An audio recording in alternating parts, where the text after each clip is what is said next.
Jean marchait dans les rues de la banlieue parisienne, les lumières de la ville commençant à s'allumer alors que le soleil se couchait à l'horizon. Après une autre journée de travail épuisante dans un magasin d'électronique, il se sentait fatigué, mais soulagé d'être à quelques minutes de chez lui. L'air frais de la nuit portait un léger parfum de printemps, contrastant avec la tension qui l'accompagnait toujours. Il savait qu'en traversant certains quartiers, le danger le guettait, mais la routine le rendait un peu plus audacieux. Cependant, cette nuit-là, l'audace s'est transformée en cauchemar. Alors que Jean s'approchait d'un coin faiblement éclairé, un groupe d'hommes blancs est apparu de nulle part, riant et se bousculant dans une démonstration de camaraderie. Jean hésita, son instinct lui disant de changer de direction. Mais il était déjà trop tard.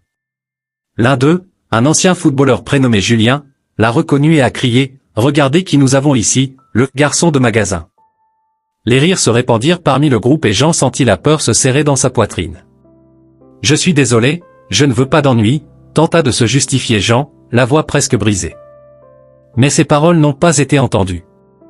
Julien s'approcha, les yeux froids et provocateurs, tandis que les autres l'entouraient. « Des problèmes ? Tu as déjà des problèmes, mon ami. » D'un mouvement brusque, l'un des hommes l'a poussé, le faisant trébucher et tomber au sol. Jean a tenté de se relever, mais s'est vite retrouvé encerclé, des coups de poing et de pied lui frappant le corps. Le sol devint flou alors qu'il essayait de se protéger, mais la douleur était intense et la nuit devint plus sombre. Après l'attaque, Jean s'est réveillé dans une chambre d'hôpital, aveuglé par la lumière vive. Il essaya de bouger, mais la douleur le fit gémir. « Ah, vous êtes réveillé ?» dit une infirmière d'un ton dédaigneux. « Tu as vraiment mis un point d'honneur à te blesser, n'est-ce pas ?» Jean ressentit une vague d'indignation et de honte. « Je n'ai pas demandé ça, » répondit-il, essayant de rester calme. « Bien sûr que non, » a-t-elle lancé en riant avec un collègue. « Mais tu sais, il y a toujours un prix à payer pour se promener ici la nuit. » Jean se sentait dégoûté, non seulement par la douleur physique, mais par la cruauté déguisée en commentaire. Il tourna son visage vers la fenêtre, observant la ville qui semblait si lointaine. Après quelques jours de convalescence, Jean est libéré. Lorsqu'il a quitté l'hôpital, son esprit était assombri par des pensées de vengeance. Ce qu'il ressentait n'était pas seulement de la douleur, mais une fureur grandissante. Il en avait assez d'être considéré comme une victime. Déterminé, Jean arpente les rues, sentant l'asphalte mouillé et l'écho lointain des rires. Lorsqu'il arriva dans un bar voisin, ses yeux se fixèrent sur Julien et ses amis, toujours en train de rire, sans la moindre idée de ce qu'ils avaient provoqué. La colère le brûlait. « Je n'aurai plus peur », murmura Jean, les poings serrés. Il observa chacun de leurs mouvements, chacun de leurs rires, et une idée commença à prendre forme dans son esprit. Il se vengerait, mais il savait qu'il devait faire attention. La spirale de violence dans laquelle il s'apprêtait à entrer pourrait consumer non seulement la vie de Julien, mais aussi la sienne. Jean inspira profondément, sentant le poids de sa décision. Il n'y aurait pas de retour. Il s'éloigna du bar, déterminé à planifier son prochain mouvement. La nuit ne faisait que commencer et le combat à venir façonnerait non seulement son destin, mais aussi celui de tous ceux qui l'entouraient. L'ombre de la violence planait sur lui, mais Jean était prêt à y faire face, coûte que coûte. Jean était assis à une table dans un café sombre et poussiéreux, l'arôme du café frais se mélangeant à l'odeur de cigarette qui imprégnait la pièce. C'était un endroit qu'il fréquentait lorsqu'il était enfant, un endroit où les rires et les conversations animées de ses vieux amis avaient cédé la place à des murmures de mécontentement et de frustration. Il regarda autour de lui, remarquant les visages familiers qui semblaient désormais plus usés, comme si le poids de la vie les avait pris. La table était entourée de ses anciens camarades de classe, ceux qui savaient ce que c'était que d'affronter la dureté de la vie dans les rues de Paris. « Et, Jean, ça va ? Qu'est-ce qui t'est arrivé ?» demande Karim, un ami d'enfance aujourd'hui mécanicien. L'inquiétude dans les yeux de Karim était réelle, mais Jean ne voulait pas lui ouvrir le cœur sur l'attaque qu'elle avait subie. Au lieu de cela, il sourit, même si la douleur palpitait toujours dans son corps. « Juste un petit incident. »« Mais je suis ici pour parler de quelque chose de plus important, » répondit Jean en essayant de garder sa voix ferme. « J'ai besoin de votre aide. » Les amis se regardaient, la tension dans l'air était palpable. Jean savait qu'elle ne pouvait pas leur révéler tous les détails de ses projets, mais elle avait besoin de soutien. Julien et ses gars. Ils doivent tirer une leçon. Ce qu'ils m'ont fait ne peut rester impuni. Tu parles de te venger? C'est dangereux, Jean. Ils ont plus de monde à leur côté, prévient Samir, un ami qui a toujours été le plus prudent du groupe. Je sais. Mais je ne peux pas laisser tomber ça. Si je ne fais rien, ils continueront à se comporter comme s'ils étaient intouchables, déclara Jean, les yeux brillants d'une détermination qui le surprit lui-même. Et qu'est-ce que tu as en tête? A demandé Anna, une amie qui a toujours eu une vision pratique de la vie. Elle croisa les bras, étudiant Jean d'un œil critique. Je veux infiltrer leur cercle. Découvrez Julien, qui il connaît, comment il bouge. Si je peux y parvenir, nous pourrons peut-être avoir une chance, a expliqué Jean, son esprit tournant déjà autour des possibilités. Et si vous êtes découvert? Cela pourrait très mal finir, a insisté Karim, l'inquiétude perceptible dans la voix. Je ne peux pas avoir peur. Ils m'ont montré que la violence était leur réponse. Je vais utiliser cela contre eux. Il est temps pour eux de ressentir ce que c'est que d'être dans une position vulnérable, a déclaré Jean, la colère grandissant en lui comme un feu qu'il fallait alimenter. Les amis hésitent, mais la détermination de Jean est contagieuse. Peu à peu, ils ont commencé à engager une conversation, à discuter des stratégies, des alliés possibles et de la manière d'y parvenir. Jean les écoutait attentivement, s'imprégnait de chaque idée, de chaque projet qui leur était proposé. Tu sais que Julien a un sombre passé, non? J'ai entendu des rumeurs selon lesquelles il n'était pas aussi propre qu'il y paraît, a déclaré Samir, brisant le silence qui s'était formé. Certains disent qu'il est impliqué dans des affaires illicites. Cela pourrait être à votre avantage. Cette révélation fit battre le cœur de Jean. Cela signifie donc qu'il y a quelque chose à explorer. Si j'arrive à comprendre ce qu'il fait, je peux l'utiliser contre lui. Nous avons besoin d'informations, quelque chose qui peut vraiment le déstabiliser. Et qui va faire ça? Allez-vous l'approcher? Demanda Anna en haussant un sourcil. Oui, je vais m'infiltrer. Je jouerai mon ami. Je vais découvrir tout ce que je peux sur lui et ses amis, répondit Jean, la voix déterminée. C'est risqué, Jean. Vous pourriez trouver plus que ce que vous êtes prêt à gérer, prévint Karim, mais Jean était catégorique. Il savait que le chemin qu'il choisirait serait dangereux, mais l'idée d'être paralysé par la douleur et la peur n'était pas une option. Il voulait la justice, un moyen d'inverser le cycle de violence qui l'opprimait et qui, d'une certaine manière, le définissait aussi. À ce moment-là, Jean ne préparait pas seulement sa vengeance, il traçait un chemin pour retrouver son respect et sa dignité. La détermination brûlait en lui, une flamme qu'on ne pouvait éteindre. La musique résonnait à travers les murs de la maison de Léa, emplissant la pièce d'une énergie vibrante. Jean regardait autour de lui, regardant les gens danser, rire et s'amuser, alors qu'il était perdu dans ses propres pensées. La fête a été l'occasion de se rapprocher de Julien, mais en même temps, c'était un champ de mine émotionnel. La présence de Léa, sa sœur, apportait une confusion intérieure qu'il ne pouvait ignorer. Jean l'avait rencontrée dans un café où elle travaillait et depuis, ils avaient noué une véritable amitié, même sans qu'elle connaisse ses véritables intentions. Dans un coin de la salle, Julien et ses amis se distinguaient, entourés d'un groupe d'admirateurs. Jean se sentit un instant paralysé, la colère bouillonnant en lui. Il se souvenait clairement de l'humiliation et de la douleur qu'il avait subie de la part de ces hommes, notamment de Julien, qui avait mené l'attaque. Mais, en même temps, la présence de Léa le faisait hésiter. Il voulait l'aider, mais la vengeance l'appelait d'une voix séduisante. « Est-ce que tu vas bien ?» demanda Léa en s'approchant de lui, un verre de boisson à la main. Son regard était inquiet, mais Jean remarqua une lueur de curiosité dans ses yeux.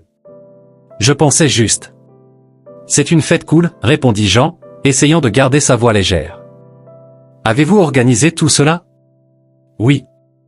C'est la première fois que nous faisons quelque chose comme ça, et je suis si heureux que tu sois venu. J'avais l'impression que j'avais besoin d'un peu de joie, tu sais. » Elle sourit et Jean ressentit un élan d'empathie. Il ne voulait pas qu'elle soit déçue par la vérité sur son frère. Alors que la fête continuait, Jean aperçut Julien, qui était dans un coin avec ses amis, racontant des histoires et riant bruyamment. Il semblait si insouciant, si détaché des conséquences de ses actes. Jean pouvait s'approcher de lui, l'affronter sur place, mais l'idée de gâcher la fête et d'exposer la vérité à Léa l'en empêchait. « Allons-nous danser ?» suggéra Léa en entraînant Jean dans la foule. Il hésita, mais ne put résister à son sourire. Il bougeait au rythme de la musique, et pendant quelques instants, Jean oublia sa mission. Il était facile de se laisser emporter par la joie aux côtés de Léa, mais la colère et la douleur étaient toujours au rendez-vous, attendant le bon moment pour refaire surface. Après quelques chansons, Jean a décidé qu'il était temps d'agir. Il s'éloigna de Léa, masquant son intention de se rapprocher de Julien. Le cœur battant, il traversa la pièce, essayant d'ignorer les voix qui résonnaient dans son esprit. Lorsqu'il rejoignit enfin le groupe, il entendit une conversation qui attira son attention. « Il faut donner une leçon à ce groupe de noirs du coin », dit un ami de Julien, un sourire cruel aux lèvres. « Ils pensent qu'ils peuvent faire ce qu'ils veulent sans conséquence. » Julien rit, les yeux brillants d'une malice que Jean ne connaissait que trop bien. « Gardons cela entre nous pour l'instant. Nous avons un plan et ils ne savent pas ce qui s'en vient. » Jean se figea. Ce qu'il venait d'entendre fit vaciller sa détermination. Il ne voulait pas seulement se venger, désormais, il détenait des informations qui pourraient tout changer. Mais avant qu'il n'ait pu y réfléchir davantage, Léa apparut à ses côtés, avec un regard curieux. « Que faites-vous ici » demanda-t-elle, les yeux brillants de la lumière de la fête. « Juste, explorer. »« Vous savez ce que c'est » répondit Jean, essayant de cacher la tourmente qui montait en lui. « Tout va bien ?»« Tu as l'air distraite » insiste Léa, visiblement inquiète. « Oui, je vais bien. J'ai juste besoin d'un moment pour respirer, dit Jean en se forçant à sourire. Mais tout en parlant, il ne pouvait s'empêcher de penser aux conséquences de sa décision. Il était sur le point de s'impliquer dans quelque chose de bien plus grand que lui, et cela le terrifiait. La musique continuait et la fête tournait autour d'eux, mais Jean avait l'impression d'être à un point de rupture. Il devait choisir entre la vengeance et la vérité, entre ce qu'il voulait et ce qui était juste. Le poids de la décision était en suspens, menaçant de faire s'effondrer tout ce qui avait été construit jusqu'à présent. Jean était assis à une table du café, l'arôme du café frais se mêlant à l'odeur des croissants chauds. Il observait les gens autour de lui, mais son esprit était loin. Il attendait Léa, la sœur de Julien, devenue une présence étonnamment réconfortante au milieu de la tempête qu'était devenue sa vie. En regardant par la fenêtre, il se souvint de la conversation qu'il avait eue lors de la fête, de l'hésitation qu'il avait ressentie au moment où il s'apprêtait à attaquer son ennemi. « Qu'est-ce qui t'a arrêté » Il y avait quelque chose chez Léa qui le faisait remettre en question sa décision de se venger. « Salut, Jean. » Sa voix le ramena à la réalité. Léa avait un sourire aux lèvres, mais Jean remarqua une ombre d'inquiétude dans ses yeux. Elle s'assit devant lui, l'énergie vibrante qui l'accompagnait toujours un peu terne. « Salut, Léa. Comment vas-tu » Jean sourit, essayant de cacher le tourbillon d'émotions qu'elle ressentait. « Ah, tu sais, vivre dans l'ombre de mon frère. Parfois, je me demande s'il est toujours la personne que j'ai connue quand nous étions enfants. » Elle soupira, remuant la boisson qu'elle avait commandée. « Il est devenu tellement différent. J'ai l'impression de ne plus le connaître. Cela me frustre. » Les paroles de Léa frappèrent Jean comme un coup de poing dans le ventre. Il se souvenait de la colère qu'il ressentait envers Julien, mais maintenant, en entendant sa sœur parler si sincèrement, il commençait à se demander si la vengeance était vraiment la voie à suivre. « C'est dur quand les gens qu'on aime changent, n'est-ce pas » dit-il en la regardant dans les yeux. « Parfois, nous avons l'impression de combattre des fantômes. » Exactement. Et je ne sais pas comment aider mon frère. Je veux juste qu'il redevienne qui il était. Léa regardait Jean, les yeux pleins d'espoir et de désespoir. « Avez-vous déjà eu quelqu'un comme ça dans votre vie » Jean hésita avant de répondre. « Oui, j'ai perdu des amis, des gens qui étaient comme des frères pour moi. La vie peut être cruelle et la douleur peut changer qui nous sommes. » Il repensa à la nuit où il avait été attaqué, à la peur qu'il avait saisie et à la colère qui le consumait désormais. Mais nous devons trouver un moyen de gérer cela, n'est-ce pas? La conversation s'est déroulée avec une intensité à laquelle Jean ne s'attendait pas. Il voulait ouvrir son cœur, mais le besoin de vengeance palpitait toujours dans ses veines. « Léa, je dois te dire quelque chose. » Il se pencha en avant, sa voix étant à peine au-dessus d'un murmure. « J'ai découvert des choses sur Julien. » Le visage de Léa fermé, un mélange d'inquiétude et de curiosité. « Que as-tu découvert ?» Je ne peux pas entrer dans les détails pour le moment, mais, il n'est pas celui que vous pensez. Il est impliqué dans des choses dangereuses, des choses qui pourraient mettre beaucoup de gens en danger. Jean sentait le poids de ses paroles, mais le besoin de dénoncer Julien grandissait en lui. Léa semblait secouée, mais aussi déterminée. Si cela est vrai, nous devons faire quelque chose. Nous ne pouvons pas le laisser blesser quelqu'un d'autre. J'ai l'intention de l'exposer. Utilisez ce que je sais pour le démasquer avant d'agir, répondit Jean, la voix ferme. Mais je m'inquiète pour toi. Je ne veux pas que tu sois blessé à cause de lui. Je n'ai pas peur de lui, Jean. J'ai peur de ce qu'il est devenu. Et comment cela m'affecte. Léa regardait par la fenêtre, perdue dans ses pensées. Je ne sais pas quoi faire. Je ne veux pas perdre mon frère, mais je ne peux pas non plus prendre parti pour ce qu'il fait. La conversation planait entre eux comme un nuage dense. Jean ressentait un conflit interne grandissant. À chaque mot, il se retrouvait plus tiraillé entre la vengeance et la possibilité de rédemption pour Julien. L'idée de l'exposer à la police semblait de plus en plus séduisante, mais qu'est-ce que cela signifierait pour Léa? Alors que l'après-midi se transformait en soirée, Jean savait qu'il était temps d'agir. Grâce aux informations qu'il avait recueillies, il planifia une embuscade. Il devait s'assurer que Julien n'avait aucun moyen de s'échapper, mais en même temps, il ne voulait pas que Léa soit blessée. Alors qu'il disait au revoir à Léa au café, une pensée le tourmentait, était-il possible de racheter Julien ou était-il simplement destiné à sombrer dans la violence et la haine? Ce soir-là, Jean s'est préparé. Armé d'informations et d'un objectif renouvelé, il savait que la confrontation avec Julien approchait. Mais alors qu'il se dirigeait vers l'endroit convenu, son cœur battait vite, non seulement à cause de l'adrénaline, mais aussi à cause de l'incertitude quant à ce qui allait arriver. Il ne s'attendait pas à ce qu'il trouverait réellement. Jean se retrouvait dans un labyrinthe d'émotions, le cœur battant à tout rompre sous l'effet de la colère et de l'agitation. Après l'embuscade ratée, il avait réussi de justesse à s'échapper, grâce à sa connaissance du quartier et ses capacités de manœuvre. Il était désormais de retour dans la sécurité de sa maison, mais le sentiment de sécurité était éphémère, comme un fil sur le point de se rompre. Il s'est réuni avec ses amis dans un petit appartement où l'odeur de la marijuana et la tension de l'air étaient palpables. « Nous devons être plus intelligents cette fois », commença Jean en les regardant chacun dans les yeux. Julien n'est pas qu'un ancien footballeur. Il a un passé qui peut être notre arme. Les amis hochèrent la tête, certains semblant douter, mais Jean était déterminé. Nous l'attaquerons lors du prochain match. C'est un événement sportif, plein de monde. Si nous faisons les choses correctement, personne ne nous verra arriver. Et si ça tourne mal? A demandé Samir, un ami de longue date qui apportait toujours une dose de réalisme aux projets audacieux de Jean. Si nous piégons et qu'il le remarque, nous aurons des ennuis. Ne vous inquiétez pas, j'ai un plan. Je me mêlerai aux fans. Ils ne s'attendraient jamais à ce que je sois là. Et le moment venu, nous l'exposerons devant tout le monde. Jean se sentait plus en confiance maintenant. Le plan commençait à prendre forme dans son esprit, et il pouvait sentir l'adrénaline monter dans ses veines. Les amis commencèrent à discuter des détails, mais Jean restait distant, son esprit vagabondant vers Léa. Il se souvenait de la conversation qu'ils avaient eue au café, de la façon dont elle le regardait avec compréhension, comme si elle voyait au-delà de sa colère. Il avait besoin d'elle à ses côtés, mais il savait qu'il ne pouvait pas révéler ses véritables intentions. Cela la torturait. Le soir de l'événement, l'ambiance était électrique. Les lumières vives du stade illuminaient le ciel et le bruit de la foule se mêlait aux cris et aux rires. Jean était habillé de façon décontractée, une capuche couvrant une partie de son visage. Il se déplaçait dans la foule, observant Julien et ses acolytes de l'autre côté du terrain. L'adrénaline montait à chaque seconde. Le voilà, murmura Jean en ajustant sa position. Il pouvait sentir la tension dans l'air, comme si l'univers retenait son souffle.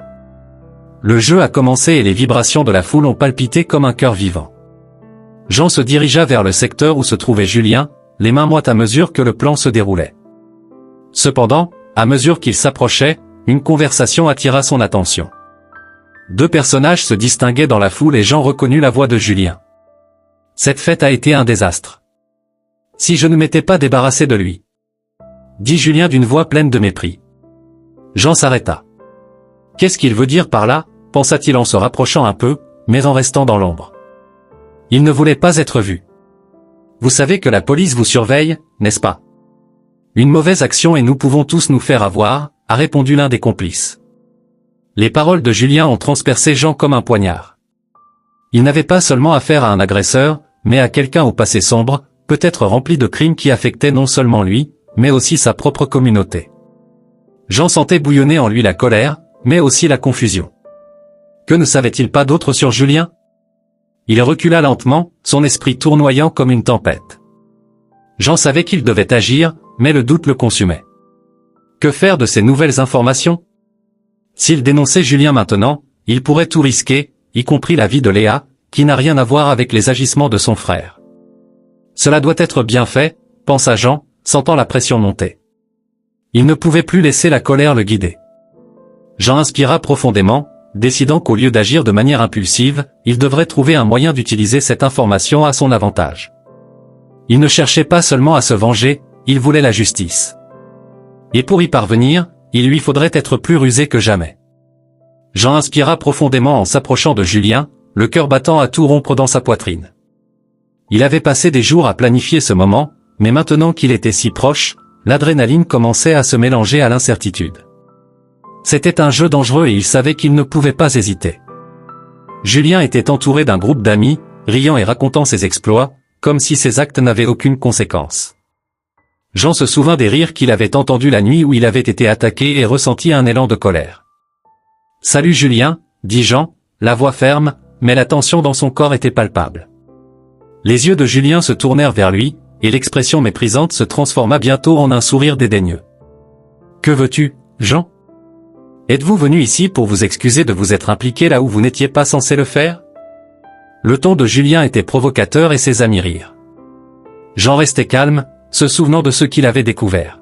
« En fait, je suis venu parler de ce qui s'est passé avec mon ami Léo, » dit Jean d'une voix qui ne montrait pas sa nervosité.